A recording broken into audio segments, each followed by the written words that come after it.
in normal high school, there was zero conservative teachers, and there was even blatantly open liberal teachers that were just spewing out liberal propaganda. Really? One of them just deleted me on Facebook, so thank you for that. What was their name? What was their names?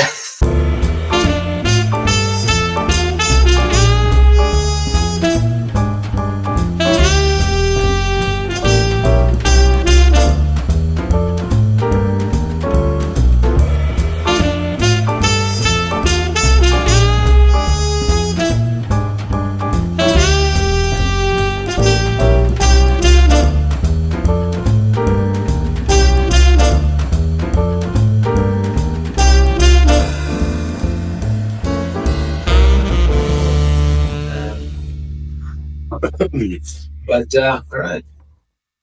all right. Welcome to another episode of Intellectual Dummies. I'm your host, Lucas Nigro. We got my guest, Paul Nigro. Hello. And today we're going to be talking about the Senate hearings for NPR and PBS. It's PBS, right? PBS, yep.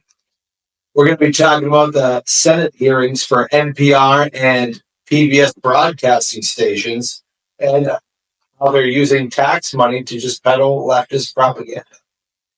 So, yep. And if I may say, and I know you and I have talked about this in the past, but I used to love PBS, like their documentary series Frontline, and they had a good television show called Nova. yeah, Those are really good. Nova, Those are really good shows. But I noticed after the 2016 election, they definitely started to lean more left. And we talked about it before a lot, like Vice News. In the beginning, Vice News was good. Yeah. But then it just started to get way too left, and you just couldn't even watch it anymore. You could see the bias. Dude, even I'm subscribed to Vice News on Facebook, and it's just such liberal propaganda. They recycle the same articles over and over. Nothing's new. I mean, I can't tell you. It's like literally once a year, like twice a year, they come out with an article that says, like, Ariana Grande's white wax figure is a little too brown or something like that. It's like, dude, she's fucking Sicilian. Of course it's fucking brown. Yeah. You know, just like stuff like that. We used to watch Vice News all the time. Yeah. Every Friday. I thought they were good on like a world news perspective, like showing us what was going on around the world. Dude, I thought they were going to be the pioneers of new media. I thought they were going to really take back the news from these corporate propaganda machines that we see every day, but they just got gobbled up by them at the end of the day. Yeah. I mean, even looking back now, the things they would do on climate change were just clear propaganda. Oh, absolutely. Like Shane Smith with the glaciers are falling and he's flying the helicopter. Yeah. Pure propaganda now. Yeah, now that we look back, right? Absolutely, yeah. All right, so let's go to this hearing. Yeah, let's do this first video. Like, comment, and subscribe. Ms. Marr, your public statements and social media posts reflect left-wing ideology and blatant opposition to free speech. After all, you were the head of Wikipedia for many years, which is a platform that doesn't tell the truth. Let's walk through some of your statements so the public can understand your personal views. You said your fellow Americans just elected Donald Trump as president again this past November. You called him a deranged racist and sociopath. You posted on X that America is addicted to white supremacy. Now, these are all things that you hear leftists say. And this is the CEO of NPR. This is the CEO, but here's the thing is for, the people listening, anybody that says what was just said, just ask them why and just watch them fumble over their words. It's appalling. You've publicly chastised using the phrase boy and girl, which you said erases the language for non-binary people. There's only two genders, by the way. Ms. Marr, the federal funding that your outlet receives comes from all American taxpayer dollars, not just from your viewers who support such statements as these. Let me inform you, and that your federal funding is also paid for by the other half of the country, the 77 million Americans who voted for President Trump, someone you called a deranged, racist sociopath. Ms. Marr, many find your pro-censorship and anti-free speech views more concerning than your politics. The only speech you like seems to be speech that you agree with. In 2021, you called the First Amendment the number one challenge in American journalism because it makes it hard to crack down on bad information. You said in a TED Talk that our reverence for the truth might be a distraction. You've also expressed support for deplatforming individuals you view as fascists. Who do you think should be charged with cracking down on so-called bad information? Is it NPR? Is it the government? Is it you, Ms. Marr? No, it's just crazy that, I mean, Joe Biden tried to come out with this,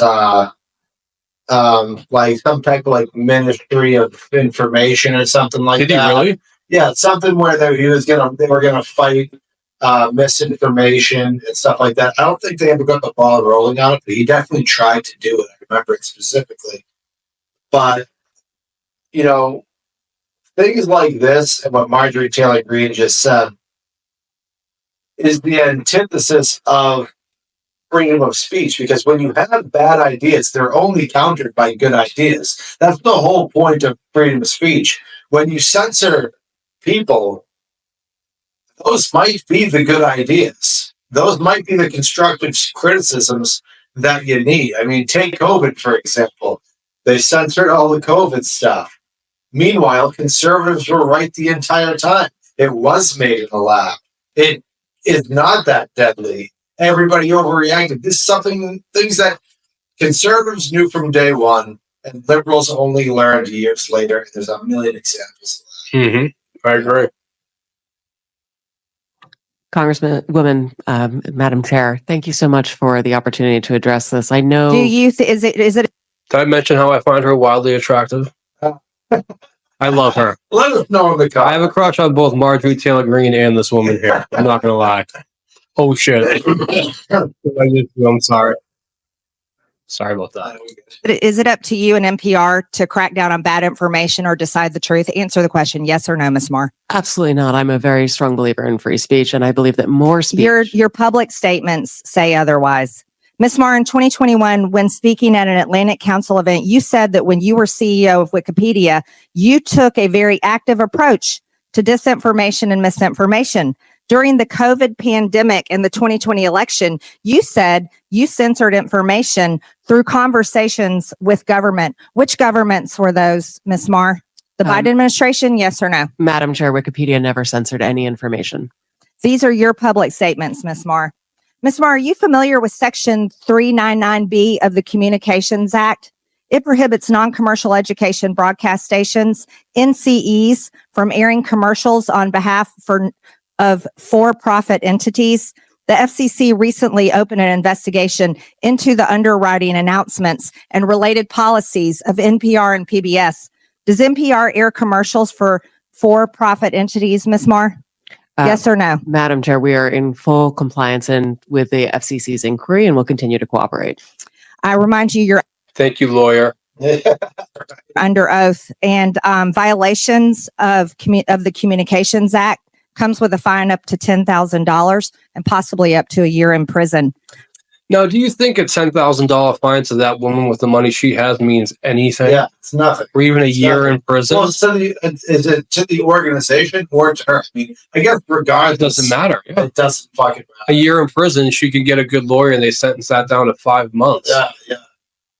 She gets out, she's still a millionaire. Yeah. You know, oh, you got to pay a $10,000 fine. My high-priced lawyer reduced it down to 7. Man, what a fucking hit. Yeah. No, You know, does that really even mean anything? it doesn't. Does PBS air for-profit commercials, Ms. Kruger? We are underwriting announcements, and we believe we are in full compliance with the FCC, and we look forward to delivering the material required in this part of this investigation. Fucking robot. Yeah. Right? Was she not? That sounded like she was spewing out a receipt right there. Absolutely. We look forward to that too. I'm assuming you're concerned, both of you are concerned about this, and that's why you brought so many attorneys with you today.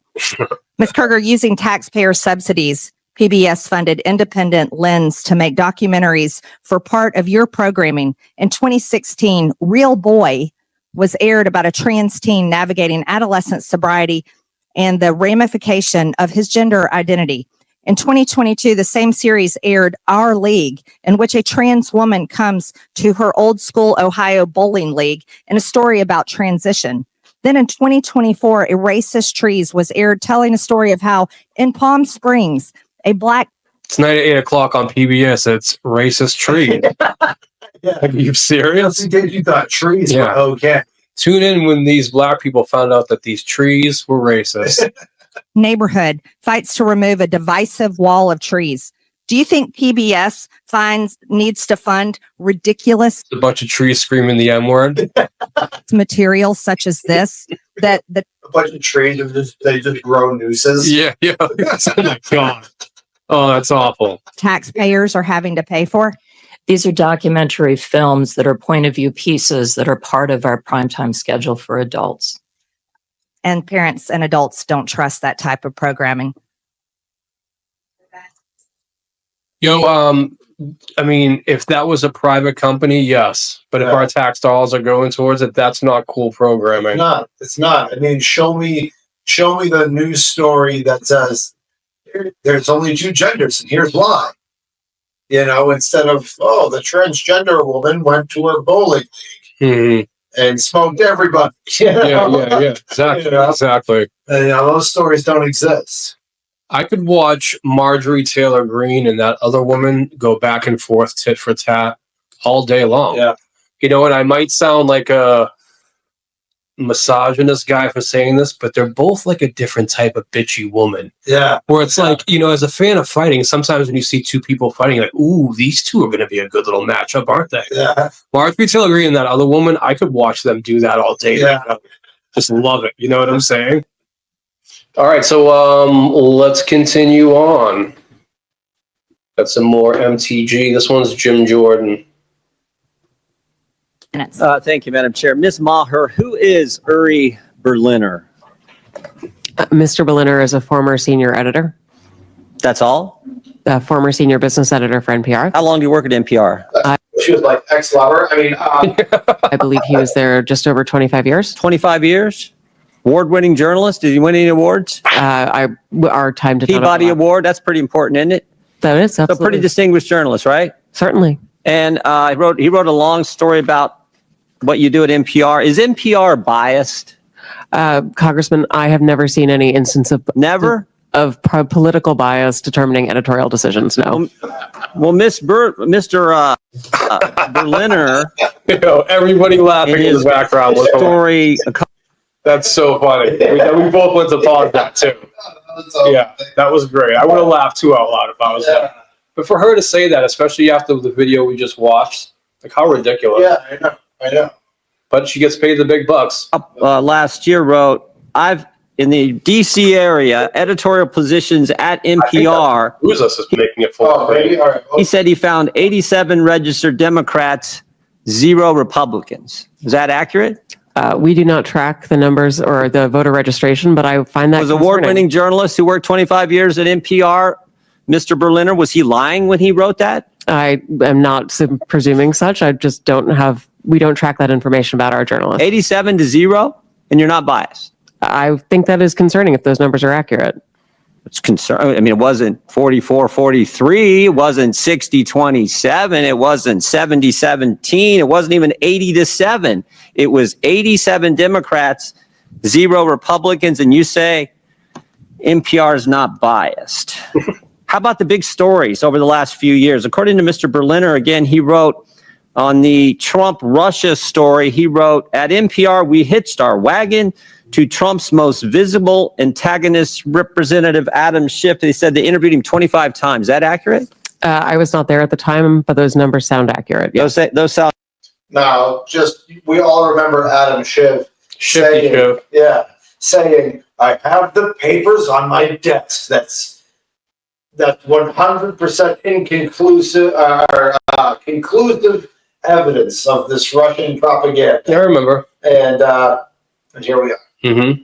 Sound accurate. But then he said when the Mueller report came out and they said, Robert Mueller said he found no evidence of collusion. He said, Russiagate faded from our programming. Is that accurate? What a disappointment. I listened to the audiobook of the Mueller report and just finding out at the end that there was no collusion.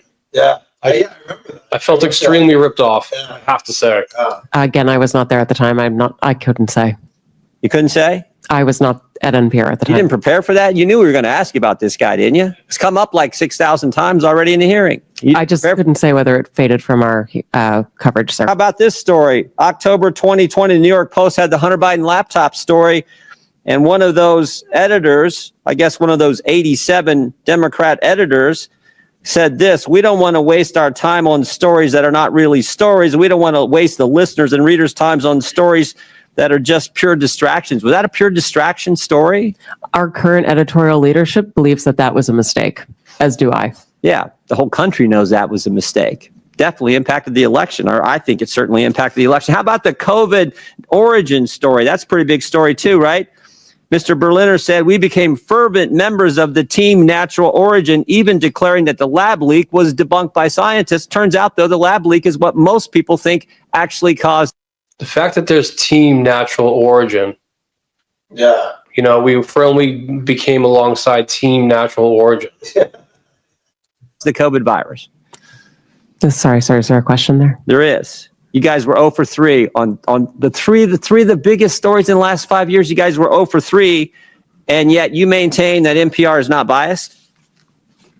Congressman, I do not believe we are politically biased. No, we are a nonpartisan organization. Non-partisan. Yeah, well, they were all those stories were covered from a leftist perspective. Very clear. Partisan organization. What's happening to your listeners over the last 5 years? Went up, down, or stayed the same? It has gone up and down and is now going back up. Well, I thought 5 years ago it was at 60 million. And you said in your opening statement, I think 43 million. That's correct. So 43 million now, and it was at 60 million 5 years ago. I can do some math. That looks like it went down. And is now going back up. It's now going back up? Yes, it is. How much has it went back up? It's gone up a couple of millions over the past year. So you went from 60 million to 41 million. Now you're back up to 43 million. In a year's time, I'm very proud of that growth, sir. Okay, you're proud of that growth. Okay. But over 5 years, this went down 18 million. That is correct, sir. Okay. Should taxpayers subsidize NPR? I believe that taxpayers should subsidize local stations, sir. That is the vast majority of what I thought you said you got 11 million from Corporation of Public Broadcasting, which is taxpayer funded directly to you, right? That is to support the public. And then radio local satellite stations get it system. from the Corporation of Public Broadcasting, right? They get taxpayer 100 money. million that goes to the local. 100 million goes to Yes. local stations, and then those local stations buy back programming content from you. So that money goes to local stations, comes back to you, gets routed through the local stations, all taxpayer money. Those fees are actually based on private donations rather than on federal funding. Well, we all know money's fungible, so some of it gets put in there. Certainly, we could agree that money is fungible. What? More money for less listeners. You fired the guy who pointed all this out, who said that you were so biased to the left that you lost listeners, which is exactly happening, and you're here maintaining that, you need to continue to get taxpayer money. I did not fire Mr. Berliner, sir. Okay, the guy that left after all that. Understand. Are you fundraising off today's hearing? Sir, I believe that there was a message that went out earlier today letting people know we were coming in. Yes. Yeah, and at the bottom of the message it said, donate now, right? I don't recall the exact I can language. show it to you right there. It is donate now. I mean, I'm not against fundraising. We all do it. I mean, I get it, but it's. I assume this fundraising thing is probably going to all the left listeners who are subsidized content by the taxpayers, and that's The gentleman's time is That's the expired. rub. I yield back. I now recognize Yeah, I mean, that's wild, man. Yeah. So, yeah, what do you think, Luke? Bias or unbiased? I'm going to go with bias. Well, our organization, I feel like, even though it's 87-0, has no political bias at all. Yeah. Shut the fuck up. Yeah, the organization that has 87 registered Democrats and 0 registered Republicans. We're going to be biased. Well, look at our education systems. I think the ratio from conservative to liberal teachers it's a huge disparity there. I forget what the exact numbers are. Oh man, I know it's conservative teachers. What conservative? Yeah, I know. Well, exactly. I know in normal high school there was 0 conservative teachers, and there was even blatantly open liberal teachers that were just spewing out liberal propaganda. Really? One of them just deleted me on Facebook, so thank you for that. What was their name? What was their names? Mr. Di Tommaso. Okay. Yeah. Oh, Italian? Yeah. Well, he's half Irish, so. Okay. You don't accept him, all right. No, I get it. As a half Irish Italian, I get it. No, liberal propaganda. I mean, we would read such books as Lies My Teacher Told Me, and that was all liberal propaganda. There's actually a book to counter that called Lies My Liberal Teacher Told Me. Oh, that's hilarious. That's book Yeah, you should. That should be. And even when I was in college, a bunch of liberal propaganda there. I mean, I won't be redundant. If you want to catch some of those stories, watch our episode on defunding the Department of Education. But we wonder why the Department of Education got defunded. The exact reason why this should get defunded. The exact reason. If you're going to have public broadcasting, really the only way you can do it is if you have a story and have 2 people reporting on the story, one that's clearly conservative and one that's clearly liberal. How about Ben Shapiro and Cenk Uygur, or whatever the fuck his name is? Cenk. I just go with Cenk. Yeah, Cenk, Or Jimmy Dore. I like Jimmy Dore, but he is very left-leaning on a lot of things I don't agree with him on, but I still listen to him. Yeah. I want to hear that other point of view. Yeah, no, I mean, as everybody should. Which is why you should just have those two people writing the same story. And when you click on the Russian-Ukraine war, you have the 2 opinions right there that you can click on or watch or whatever, or do a half an hour and a half an hour, whatever it may be. That's the only way you can do it. It really is. It's the only way you can do it. Thank you, Chairwoman Green, and I apologize. I'm getting over a cold, so I'm losing my voice here. Miss Marr, I want to start with you. Just generally, would you say you generally agree or disagree with the following statement? The history of all hitherto existing society is the history of class struggles? I would not say I agree with that, sir. You're not. That's good to hear. It's interesting because a lot of your thinking, as expressed by your public statements, is deeply infused with economic and cultural Marxism. Do you believe that America is addicted to white supremacy? I believe that I tweeted that, and as I've said earlier, I believe much of my thinking has evolved over the last half decade. Trees are racist, though. It has evolved. Why did you tweet that? I don't recall the exact context, sir, so I wouldn't be able to say. Okay. Do you believe that America believes in black plunder and white democracy? I don't believe that, sir. You tweeted that in reference to a book. Dude, that's the textbook, saying it back slowly with pauses like that, as if he asked something so ridiculous. Yeah.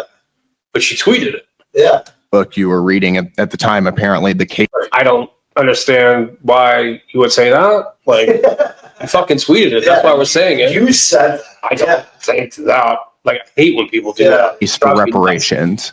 I don't think I've ever read that book, sir. You tweeted about it. You said you took a day off to fully read the case for reparations. You put that on Twitter in January of 2020.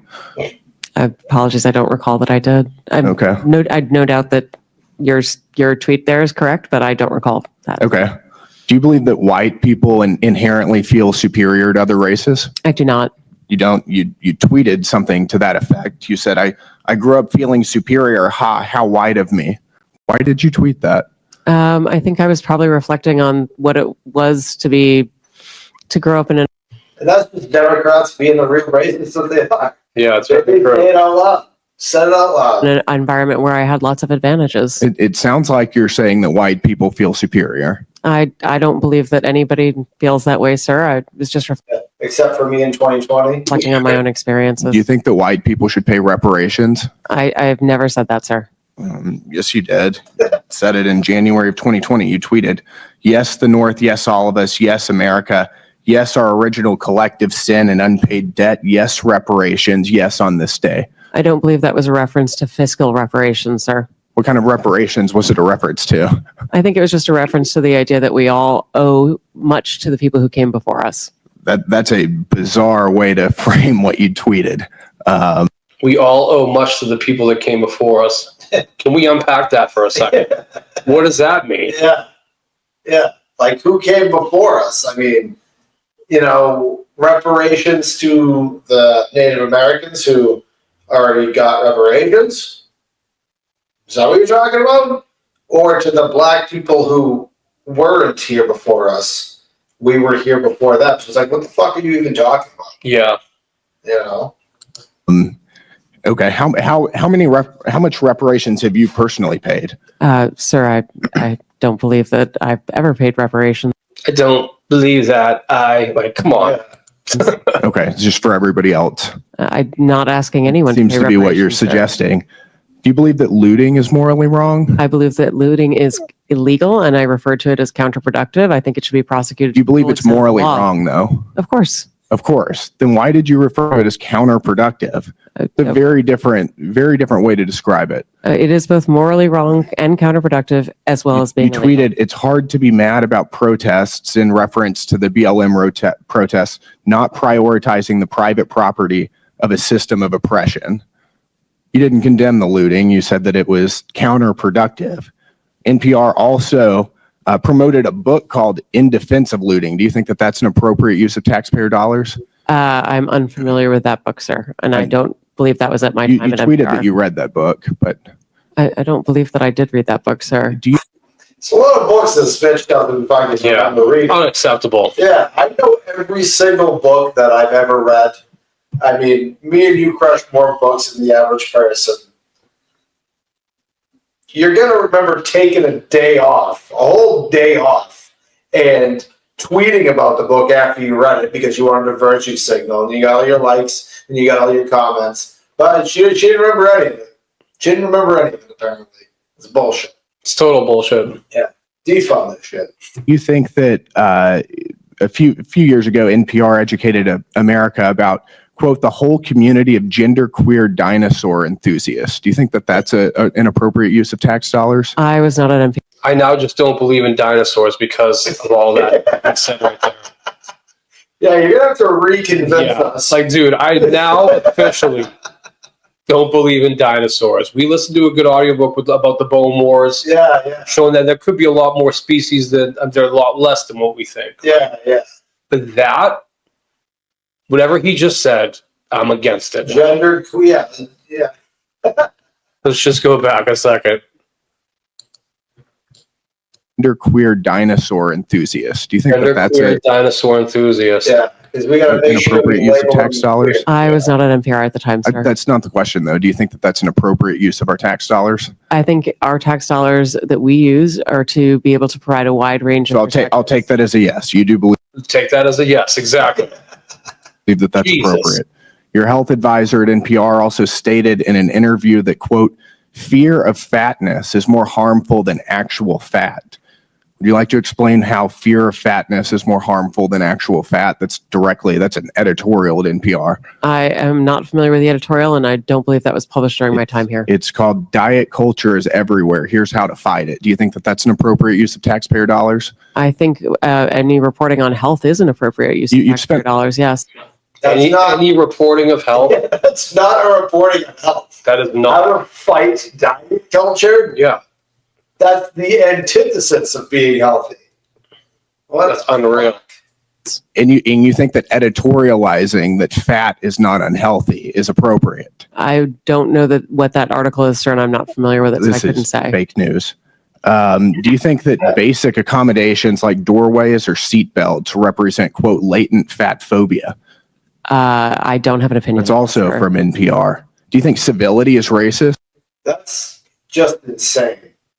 Doorways and seat belts. What's next? Like airline seating and movie theater seating and all that. Like what the? No, sir. No. Well, your outlet ran an article entitled, quote, when Well, actually, airline seating, that is starting to become a thing, right? Where they think that they should, like a fat person should be able to have two seats. Yeah, I mean, I don't know what the policy is, because before they had to pay for 2 seats, which they probably should, I would be okay if they paid for 2 seats. and they would. I think they have to sit in the middle of the plane to keep the fucking balance. Yeah, only middle. That's actually a very good point. That's a very. I mean, I'm not like an aerodynamic fucking whatever. Yeah, no, that's a good point. I mean, that should be a law. If you're pushing, like, if you're over 300 pounds, you have to sit in the middle. Yeah, or if you're like X amount of weight, you're not allowed to sit on the left or the Yeah, right. yeah, that will fuck the plane up. You know, Yeah. One engine's just working way harder than yeah, the other. yeah. Civility is used as a cudgel against people of color. That was on All Things Considered. Would you like to explain? I'm not on the editorial side, so I'm not familiar with that story. You talk about how NPR is news. This is editorialization, and I'll read it. For many people of color in the United States, civility isn't so much social lubricant as it is a vehicle for containing them, preventing social mobility, and preserving the status quo. This is garbage.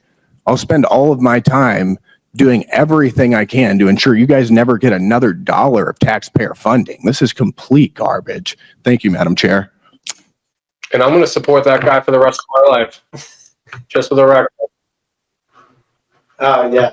I don't know who that guy is, but I believe he's from Texas. all right. I'm subscribing to his Twitter. Nice. Yeah, I actually just started an X account because I like to use their AI. I wanted to see what it's all about. Yeah. I mean, I trust it. It's more unbiased, you were saying, right? Yeah, it's definitely unbiased. Yeah. For Give you all sure. the Compared to information. GPT, Yeah. it is. Yeah. But I do like, I'm using it mostly for images. Yeah. I like the art, Yeah. you know? That is cool. Some of the pictures you were showing me is really cool. And it's actually kind of scary. It only took like 5 minutes to make. Too. Yeah. I just sat there, I put my phone down, and then it came up. I'm like, oh, nice, it's ready. Yeah. It was great. That's crazy. Says Mr. Fallon for 5 minutes. Thank you, Madam Chair. Ms. Marr, do you believe that National Public Radio takes a balanced and fair approach to news, politics, culture, etc.? Mr. Fallon, thank you for the question. I came into National Public Radio with And I apologize. It's just that we have such Shut up. Of course. believe that to be true. I believe that we have work to do. We always do in order to improve You think and it's serve more- all Americans. More accurate than not that you're fair or you're either fair or you're unfair. So what do you think you are? I believe we wake up every day with a desire to be fair, and it is part You're of not why claiming that you're fair. You have a desire to be fair. Okay. So you would not I wake up every day and I try to be good. I've decided to be good. Yeah, I wake up automatically wanting to be evil, but describe NPR as objective and nonpartisan. I would. You would, okay. Ms. Karger, same question for you. Would you believe the PBS is fair and objective and nonpartisan? Yes. Okay, thank you. Thank you for the quick answer, too. So I found it interesting that the CBP's recent goal was to promote efforts that ensure fact-based journalism that promotes a symphony of ideological viewpoints. You both agree with that goal? Yes. All right, wonderful. So, Ms. Karger, in 2023, when PBS had a program, Washington Week with the Atlantic, and when President Biden's mental acuity was questioned, one of the reporters claimed the GOP was lying. Another reporter, Jeffrey Goldberg, who's been in the news of late, described Biden as, quote, mentally acute. Were you aware if there were any dissenting opinions? Now, Jeffrey Goldberg there is not a journalist. That guy is liberal propaganda to a T. really, I don't even know. T. I don't even know who that is. Yeah, he's such a piece of shit. But anyways, this is another example of conservatives knowing the whole time that Biden was not mentally there. For years, we knew since day. The videos, since I was day seeing one. videos of just him like not walking in the right direction. Yeah, Stupid thing. yeah. Well, Like, even when he was running for president, I mean, he didn't really debate for a reason. They blamed it on COVID. I think they debated once, but I mean, he pretty much most of his campaign, he was fucking. Nobody knew where he was. I mean, most of his presidency, nobody fucking knew where he was. mhm. You know, I mean, I just again another example of things that conservatives knew since day one, and it took liberals a year to catch up. on that program that day? I don't know from that day. No. They were not. But fortunately, there was a debate in, I believe, June of 2024, where the American people and the world found out just who was lying: the Democrats, Jeffrey Goldberg, and PBS. Ms. Marr, I'm sure you're aware that Hunter Biden had a laptop. I am, sir. Yes. Okay. And there were many stories written about said laptop. Yes, sir. And in 2020, unfortunately, NPR's managing editor for news refused to cover the story, and he branded it a, quote, waste of time, not a real story, and a distraction. And instead, unfortunately, of NPR investigating, they ran a puff piece that led with, experts say attack on Hunter Biden addiction deepens stigma for millions. It's unfortunate that NPR ignored. And remember, during that time with the Hunter Biden laptop, all liberal media was calling that Russian disinformation and fake news. It was right before the election. And if they didn't do that, who knows how the election would have turned out knowing that information. Absolutely. I mean, what was it? 19 intelligence agencies confirmed that it was Russian propaganda. Yeah, All those and now we know it's real. And now we know it's real beyond a doubt. The Hunter Biden laptop story, but y'all did talk quite a bit about the debunked Russia collusion. Do you know how many times NPR interviewed Adam Schiff about Congressman? collusion? I would love to say that we actually believe we made a mistake on the Hunter Biden laptop story. And I appreciate that. Thank you. How many times She's so hot. did y'all interview Adam Schiff about? She looks like she'd paddle you. She looks like she'd come in with a fucking. I do like confidence, and she's very confident. Yeah. The Russia collusion. I'm sorry, I don't have that number. It was 25 times. You know how many times NPR interviewed Chairman of this committee, Oversight Committee, Jamie Comer, about the Biden impeachment inquiry, or the Hunter Biden tax evasion and illicit business dealings of the Biden family? I'm sorry, I don't know.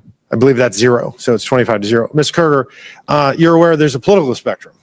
Goes all the way from the far right to the far left and everywhere in between. Would it trouble you to hear that for 6 months, there was an analysis done on PBS's NewsHour from June to November of 2023, where they found that far right that term was used 162 times and far left was only used 6 times.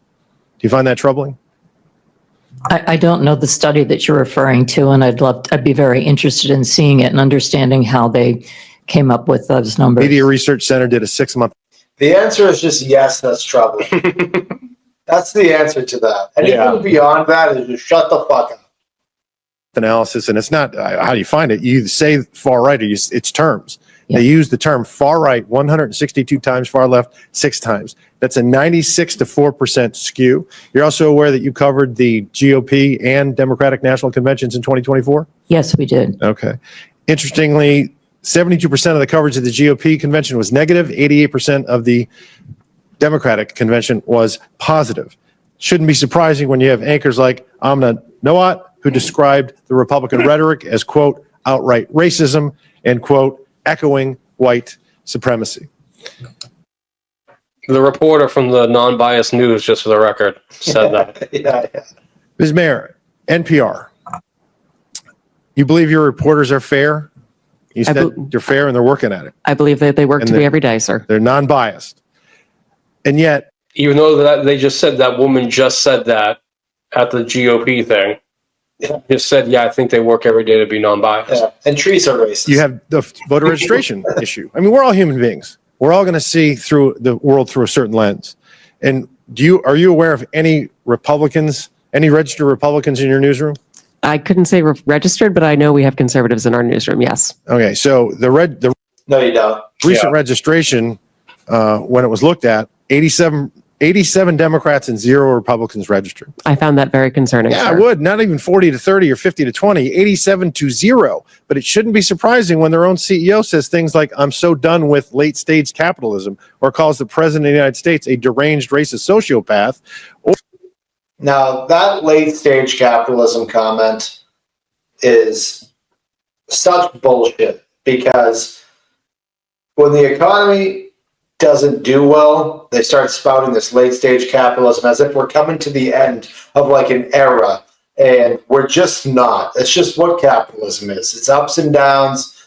You know, there's nuances to everything, different facets that make it go up and down, but But this isn't late stage capitalism. It's such fucking bullshit. Or that America's addicted to white supremacy. So billions have gone into both of your coffers over the last several decades. And I understand why Democrats on this committee are going to viciously and vehemently defend you all, because you become a propaganda wing of the Democratic Party. 67% of your viewers and listeners identify as Democrat, with only 12% conservative, and you become a sandbox for leftist propagandists to frolic on taxpayer dime and no more. And when you said in the beginning you're going to promote a symphony of ideological viewpoints, yeah, you do. If you're left-leaning, far left, The gentleman's or time has remarkably expired. Marxist, I yield back. Thank you.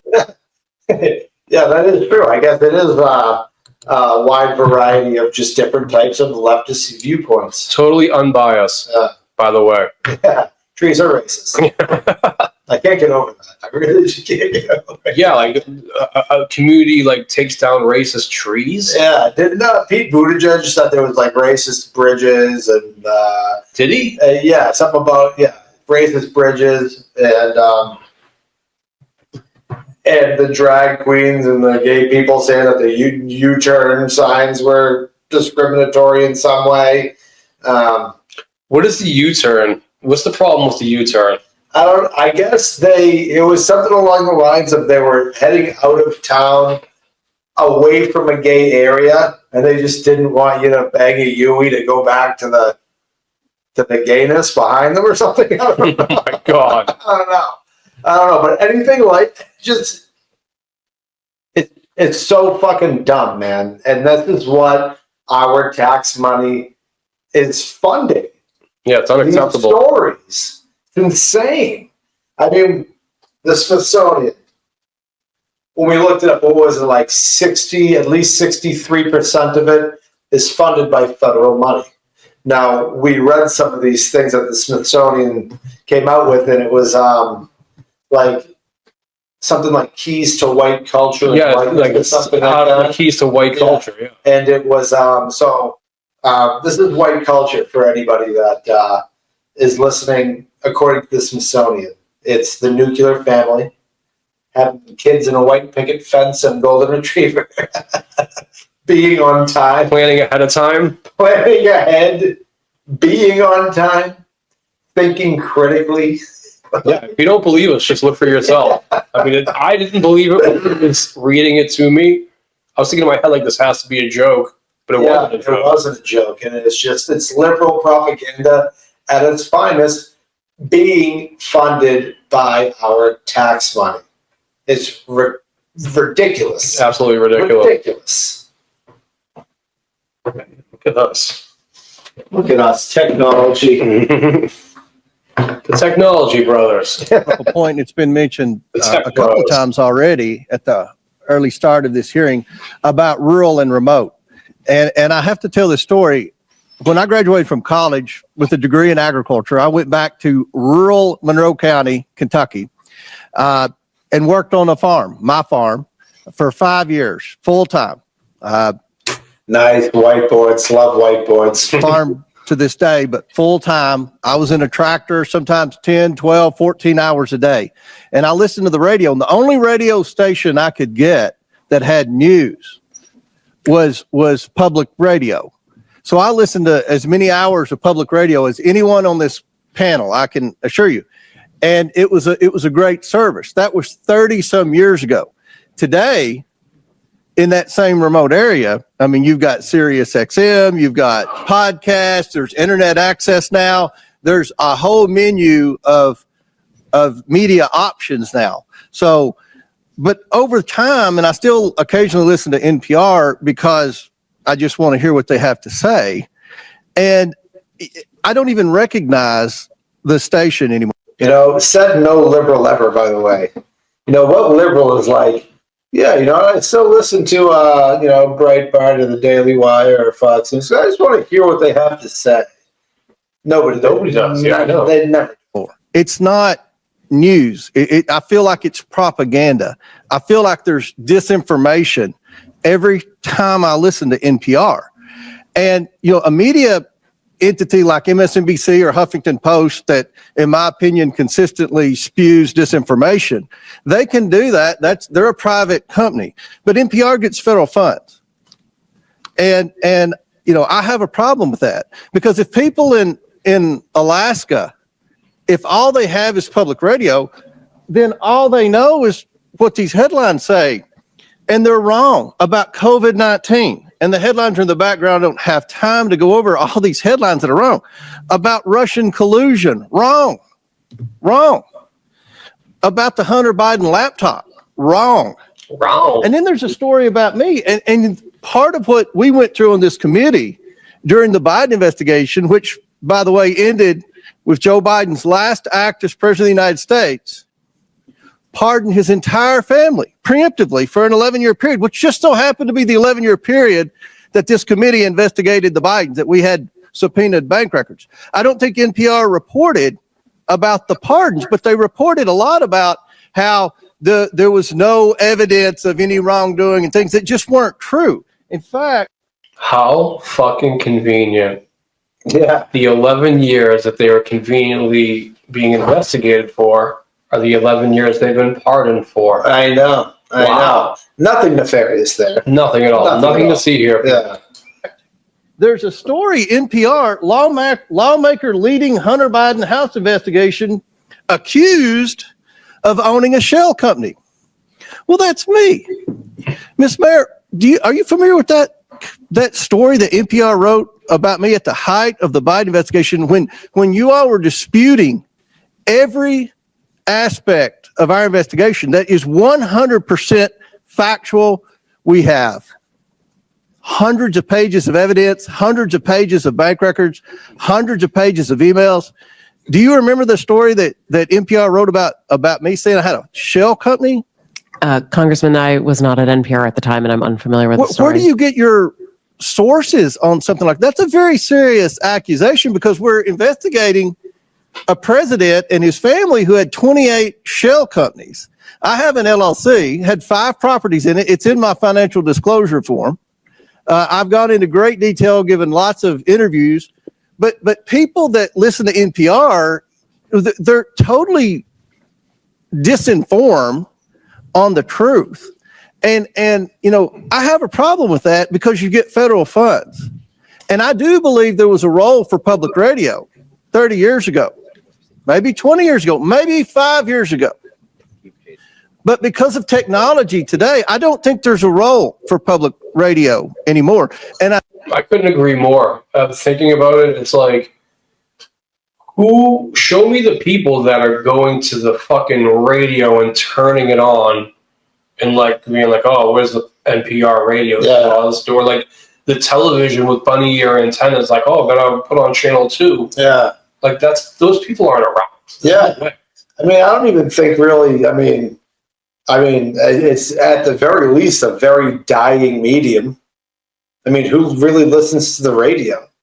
Well, it's all through apps and stuff. Well, that's like, I have 77 WABC, and that's a conservative news radio station. It's all day talk, conservative talk radio, and it's based out of New York. And they got an app, which I love. Is you go on the app and then you just click what's on live, and you just listen to their radio station all day. And after the episodes are over, you get them the next day in a podcast form. I think all radio is going to head to that. Absolutely. Even cable you're going to have to download the app. Yeah.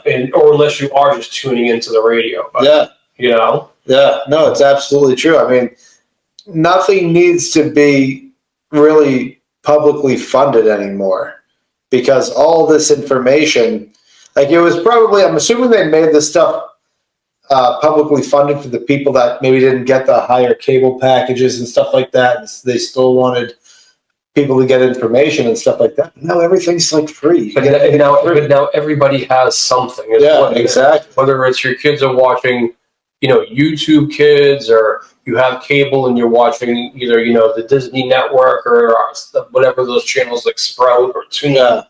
Like your kids are watching that. There's like ABC Kids. Yeah. So like, I don't even think that the kids are even. I don't think that a parent's putting on channel 2 and going, "Okay, watch this." Yeah. I just don't think. Yeah, I don't think they are. Yeah, everything's on. I mean, my niece and nephew, they watch. They're on YouTube all day. Yeah, It's all free. yeah. I mean, yeah. If you want to pay for more, then you pay for more. But cable and the radio, it is a dying medium. Even HBO bought the rights to Sesame Street to air it on HBO in the morning, apparently. Oh, really? And they didn't re-sign to do the rights because they didn't have enough viewers. Yeah. That should say it all right there. Yeah, Nobody's watching it. Yeah, I know. I think you've abused the privilege that you had with receiving federal funds. Because these headlines here are not true. This is disinformation on Trees are racist. some huge topics. Do you want to dispute anything that I said in the remaining 30 seconds? Thank you, Congressman. First of all, I want to recognize your concerns. One of the first things that I did in coming in May was to beef up our editorial standards. I directed my editor-in-chief, who, by the way, Why is NPR even doing editorials? I'm should so NPR sorry. even do editorials? I don't mean editorial in terms of opinion editorial. Do you even need opinion? What does it matter with the opinion? If you're a federally funded entity that's supposed to provide the news, can you not provide the news? Of course. Fair and balanced? Of course, Congressman. I mean, editorial standards for our journalism was to beef up our editorial practices, bringing in more editors to make sure that we have more points of view reflected in every story. I've engaged in a number of actions. Well, trying to and my address some of time's these expired. concerns. I've lost confidence in public radio. I don't think, Madam Chair, they should get a penny of federal funds. I yield back. Thank you, Mr. Chairman. They're bringing in more people. What are they registered as, if I may ask? Yeah. Are you bringing in more friggin' registered Democrats? Because that's not good. Yeah, I know.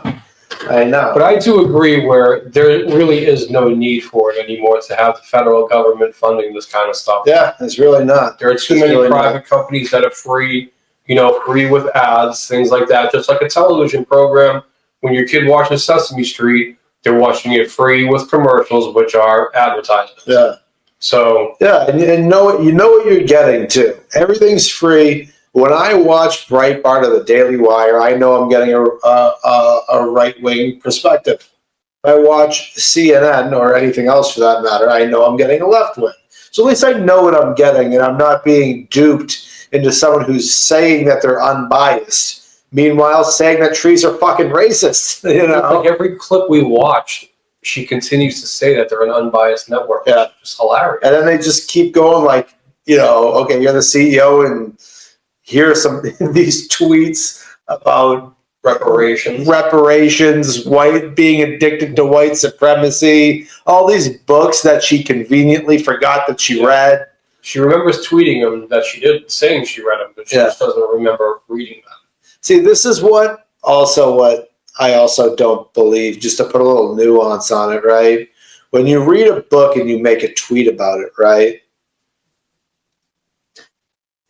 That book has elicited an emotional response in your mind. Therefore, you went and made the tweet. All those likes and comments and people high-fiving you also elicits an emotional response. Now, what that does in your brain is makes you fucking remember it.